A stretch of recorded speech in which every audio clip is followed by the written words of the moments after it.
Hello मारी channel में तमारू स्वागत है। आज बनावीशुं काठियावाड़ स्टाइल थी सरगवानी कढ़ी नी रेसिपी। तो चलो रेसिपी शुरू करिए। और रेसिपी पसंद आवे तो वीडियो ने लाइक और चैनल ने सब्सक्राइब करवानुं ना भूलता। तो सरगवानी कढ़ी बनाववा माटे मैं 250 ग्राम सरगवा ने कूकर में 1 चमची मीठू नाखीने 2 सीटी करीने बाफी लीधो छे। आपणे आ पाणी छे फेंकवानुं नथी, एनो उपयोग आपणे पाछळथी करीशुं। हवे आपणे कढ़ी बनाववा माटे अहीं एक मोटा वासणमां 2 कप जेटली खाटी छाश लेशुं। તમે છાશની જગ્યાએ દહીં પણ લઈ શકો। તો 2 કપ છાશ લઈ લીધી છે। હવે એની સામે આપણે 3 ટેબલસ્પૂન જેટલો ચણાનો લોટ ઉમેરીશું।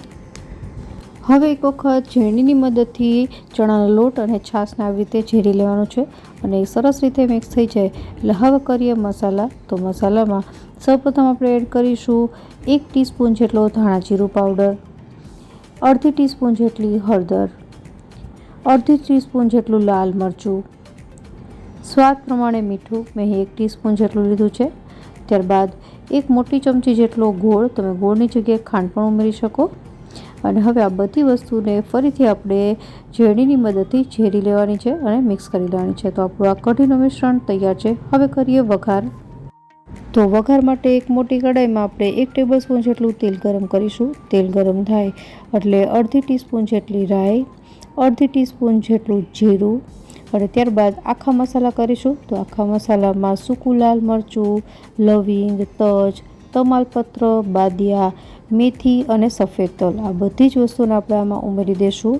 અને ત્યારબાદ મીઠો લીમડો અને અહીં મેં 2 ટેબલસ્પૂન જેટલી તીખા આદુ, મરચાં અને લસણની પેસ્ટ છે બનાવી લીધી છે, એને ઉમેરી દેવાની છે। અહીં બને ત્યાં સુધી જે મરચાં યુઝ કરો એ થોડા તીખા હોય એ જ લેવા, તો કઢીમાં એનો સ્વાદ સરસ આવશે। અને છેલ્લે હિંગ નાખીને આ બધી વસ્તુને એક વખત મિક્સ કરી લેશું। તો આપણો વઘાર તૈયાર છે। હવે જે આપણે કઢીનું મિશ્રણ તૈયાર કર્યું હતું એને ઉમેરી દેવાનું છે અને ત્યારબાદ જે વાસણમાં આપણે કઢીનું મિશ્રણ તૈયાર કર્યું એમાં આપણે થોડું પાણી જ લગભગ 1/4 કપ જેટલું ઉમેરી અને એ પણ પાણી આમાં ઉમેરી દઈશું। હવે કઢીનું મિશ્રણ જેવું એડ કરો એટલે ચમચાની મદદથી એને 1 થી 2 મિનિટ માટે આવી રીતે સતત ચલાવતા રહો, જેનાથી જે છાશ કે દહીંનો ઉપયોગ કર્યો છે ફાટે નહીં।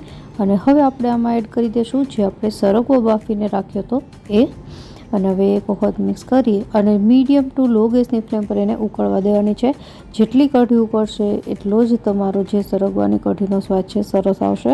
અને તમે જોયું એમ કે આપણે સરગવા બાફતી વખતે જે પાણી ઉપયોગ કર્યો હતો એ પાણી મેં ફેંકી નથી દીધું, પણ એ પણ કઢીમાં આપણે લઈ લીધું છે। તો ધીમે ધીમે કઢી ઉકળવા લાગી છે। હવે જો તમારી ઈચ્છા હોય તો તમે અહીં 1/4 ટીસ્પૂન જેટલો ગરમ મસાલો એડ કરી શકો છો, એ ટોટલી ઓપ્શનલ છે। તો અહીં મેં થોડો ગરમ મસાલાનો ઉપયોગ કર્યો છે જે ફ્લેવર આપશે કઢીને। તો લગભગ 10 થી 15 મિનિટ જેવો સમય થવા લાગ્યો છે અને હવે તમે જોઈ શકો છો કે ધીમે ધીમે કઢી ઉકળીને એકદમ ઘાટી થવા લાગી છે। તો બસ આપણી આ સરગવાની કઢી છે તૈયાર થઈ ગઈ છે। કઢી જ્યારે ઉકળે ત્યારે ચમચો છે વચ્ચે વચ્ચે ફેરવતા જવાનો, જેનાથી જે કઢી છે નીચે બેસે નહીં। હવે આપણી આ કઢી તૈયાર થઈ ગઈ છે। આ ટાઈપની કન્સિસ્ટન્સી આવી જાય એટલે આપણે ગેસ બંધ કરી દઈશું અને સૌથી છેલ્લે ઉપર થોડા કોથમીરના પાન છે એડ કરી દેવાના।